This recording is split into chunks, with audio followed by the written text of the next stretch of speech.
Nah, bagaimana mengetahui tanda-tanda kebesaran Allah atau tanda-tanda kekuasaan Allah? Kita mengetahui itu dari proses berpikir. Dari kita tidak tahu menjadi tahu. Makanya ulama-ulama mengatakan itu adalah proses mengajari manusia tentang Allah itu sangat maha sekali, sehingga kita punya perubahan pandangan tentang Allah.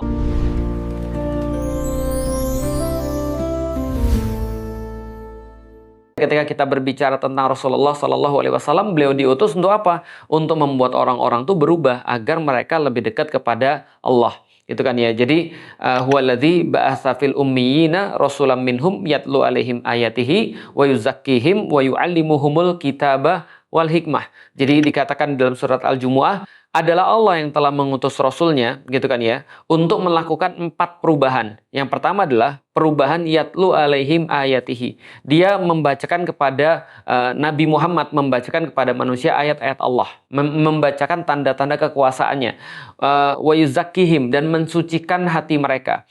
Lalu terus kemudian wa yu'allimuhumul kitab, dan mengajarkan kepada mereka Alkitab, wal hikmah, dan mengajarkan pada mereka hikmah. Jadi ada 4. Dan semuanya ini berkaitan dengan edukasi. Nah, ini penting banget nih.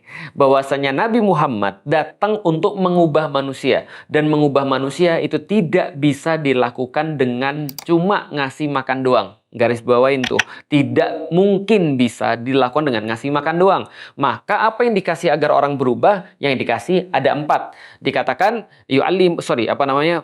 yatlu alaihim ayatihi wa yuzakkihim wa yu'allimuhumul kitaba wal hikmah wa in kanu min qablu lafi dhalalim mubin. Sebelum Rasulullah melakukan keempat proses ini, maka mereka adalah kaum yang sangat tersesat secara nyata, fi dhalalim mubin. Artinya mereka dipenuhi oleh aktivitas-aktivitas yang keji dan munkar. Aktivitas-aktivitas fasya'i wal munkar, keji dan munkar. Kenapa aktivitas-aktivitas keji dan munkar terjadi? Fi dhalalim mubin, kesesatan yang nyata itu terjadi karena tidak adanya edukasi. Jadi teman-teman, ada sebab kenapa masa-masa kezoliman itu dikatakan sebagai masa jahiliyah atau masa-masa yang penuh dengan kebodohan.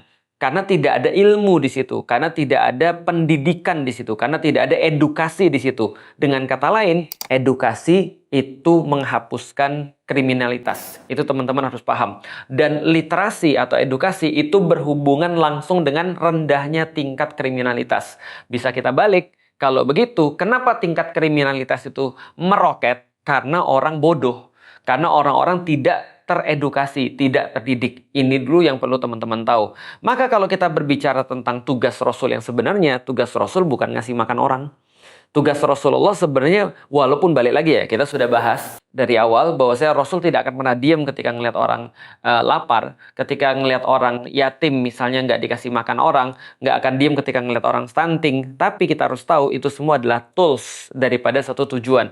Jadi tujuannya ini harus dipasang dulu di depan mata nih. Bahwasanya ada tujuan yang perlu kita capai. Nah, untuk memastikan tujuan ini tercapai, orang harus hidup. Gimana cara hidup? Ya makan. Jadi makan tuh cuma sekedar bagian daripada tujuan ini. Maka itu yang dilakukan oleh Rasulullah Shallallahu Alaihi Wasallam, yaitu adalah 4 hal. Yatlu alaihim ayatihi wa yuzakkihim wa yu'allimuhumul kitaba wal hikmah. Kita udah bahas ini banyak banget, atau nanti akan kita bahas secara khusus. Tapi aku pengen bahas untuk sekilas aja.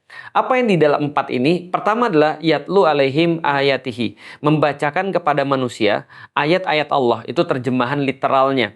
Tapi sebenarnya ulama-ulama lalu membahas apa yang dimaksud dengan membacakan pada orang ayat-ayat Allah, tanda-tanda kekuasaan Allah. Ya gampangnya beginilah.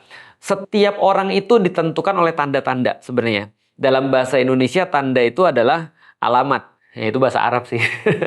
Jadi tanda itu adalah alamat atau signs dalam bahasa Inggris. Jadi setiap orang tuh ditentukan oleh tanda-tanda. Misal, bagaimana kita tahu ada orang yang kaya dan ada orang yang miskin? Ya gampang, tanda-tandanya apa?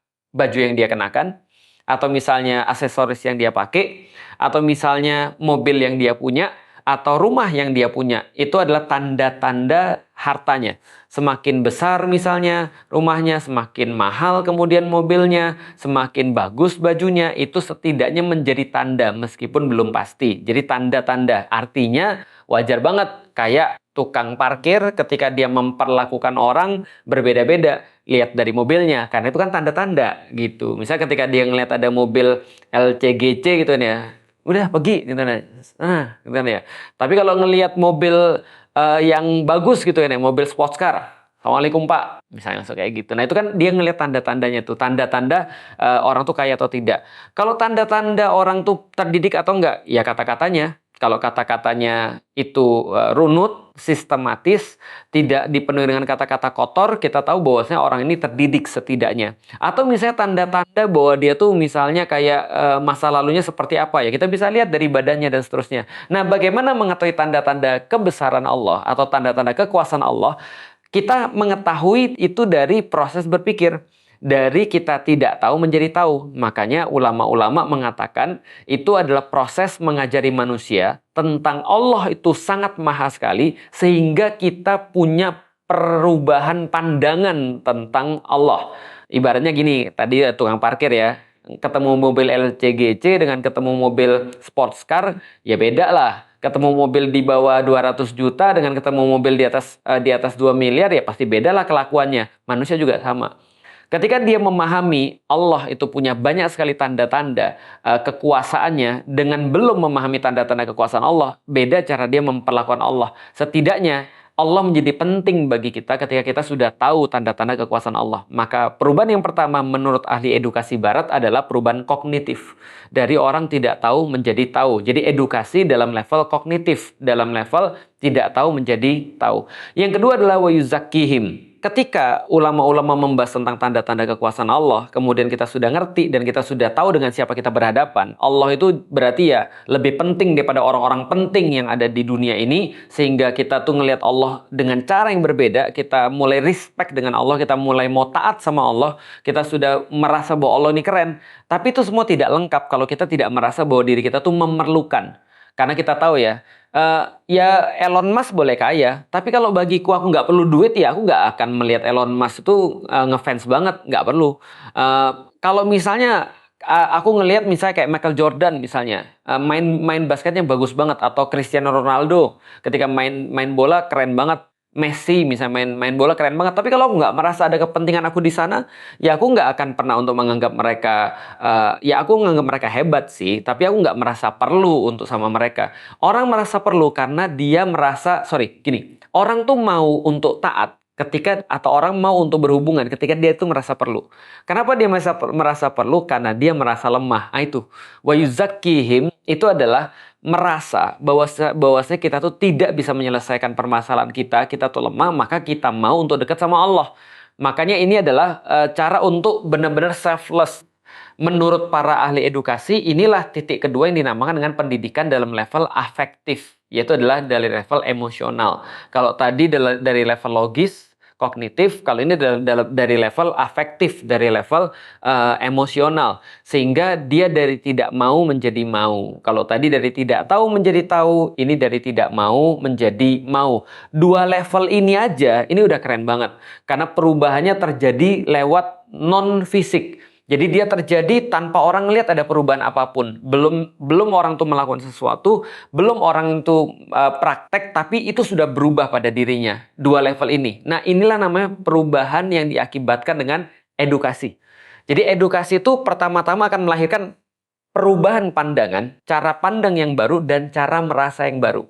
Jadi kognitif dan afektifnya berubah. Jadi yatlu alaihim ayatihi wa yuzakkihim. Dia merasa Allah hebat banget dan dia merasa humbling down, dia tuh lemah banget sehingga dia merasa mau untuk dekat dengan Allah. Dia merasa, ya Allah, aku tuh sampah. Ya Allah, aku tuh lemah. Aku tuh bakal mati. Aku tuh bakal menghadap Engkau, ya Allah. Aku tuh nggak bisa apa-apa sendirian. Ya Allah, melihat anak-anakku, gimana caranya didik anak-anakku. Nggak mungkin, ya Allah. Ya Allah, bantu. Nah, begitu dia sudah siap, maka baru ada level ketiga yang bersifat fisik. Yang bersifat, tadi kan non-fisik ya. Ini bersifat nyata. Wa yu'allimuhumul kitab. Baru Allah katakan, disitulah ketika mereka sudah siap secara non-fisik, mereka sudah menganggap Allah itu besar, Allah itu segala-galanya, mereka humbling down, maka Allah katakan, oke, kalau gitu kalian sudah siap. Wa yu'allimuhumul kitab. Sekarang kami ajarkan bagaimana melakukan sesuatu by the book. Ini how to-nya. Jadi diajarkan tentang halal dan haram menurut para ulama. Jadi wa yu'allimuhumul kitab. Kitab itu artinya adalah tulisan. Sudah jelas halal dan haram. Mana halal dikasih tahu, mana haram dikasih tahu. Begini caranya ketika kalian berinteraksi dengan istri kalian. Begini harusnya kalian berinteraksi dengan suami kalian. Ini dengan ibu dan bapak kalian. Ini dengan teman-teman kalian. Ini ya interaksi dengan orang-orang yang benci dengan kalian. Ini cara interaksi dengan orang-orang yang mencintai kalian. Dan seterusnya. Semua aturan Islam lengkap banget. Wa yu'allimuhumul kitaba wal hikmah. Nah, yang terakhir ini yang 3 belum ya. Tadi kan ada perubahan kognitif dan ada perubahan afektif. Nah, yang ketiga ini wa yu'allimuhumul kitab adalah perubahan motorik. Jadi kita tuh diajarin melakukan sesuatu yang benar sehingga itu dari tidak bisa menjadi bisa. Tadi yang pertama dari tidak tahu menjadi tahu, lanjut dari tidak mau menjadi mau, setelah dia mau dia baru diajarin dari tidak bisa menjadi bisa. Dan yang terakhir wa yu'allimuhumul kitaba wal hikmah. Hikmah ini adalah edukasi yang paling keren. Menurut ahli edukasi, ini adalah ujung daripada edukasi. Namanya adalah perubahan behavioral. Asik. Itu kayaknya keren banget kalau pakai bahasa Inggris ya. Tapi kalau dalam bahasa Arab, hikmah itu artinya adalah kemampuan orang untuk bisa menguasai sesuatu dan tidak hanya menguasai tapi melakukan sesuatu itu dengan baik. Jadi perubahan behavioral, perilakunya berubah. Jadi dia menjadi orang yang benar-benar baru. Makanya kita lihat ya, ketika Islam itu terus diajarkan pada orang-orang Arab, ya mereka tidak hanya berubah cuma dari level mereka makan, atau level mereka mikir, atau level mereka merasa, atau level mereka berbuat, tapi mereka berubah jadi manusia yang benar-benar berbeda. Atau bisa dikatakan bukan apa yang berubah kepada orang-orang Arab setelah mereka diedukasi oleh Islam, tapi pertanyaannya yang lebih tepat adalah apa yang tidak berubah. Bukan apa yang berubah, tapi apa yang masih ada gitu maksudnya. Karena semuanya berubah. Jadi apa yang sebenarnya masih bertahan? Karena semuanya berubah. Mereka menjadi sebuah orang yang baru, masyarakat yang baru, dan peradaban yang baru. Ini yang terjadi. Nah, dari level itulah aku mencoba untuk melihat, andaikan kalau Rasulullah Shallallahu Alaihi Wasallam melihat kondisi pada saat ini, kita bisa relate dengan kondisi Rasul pada saat itu.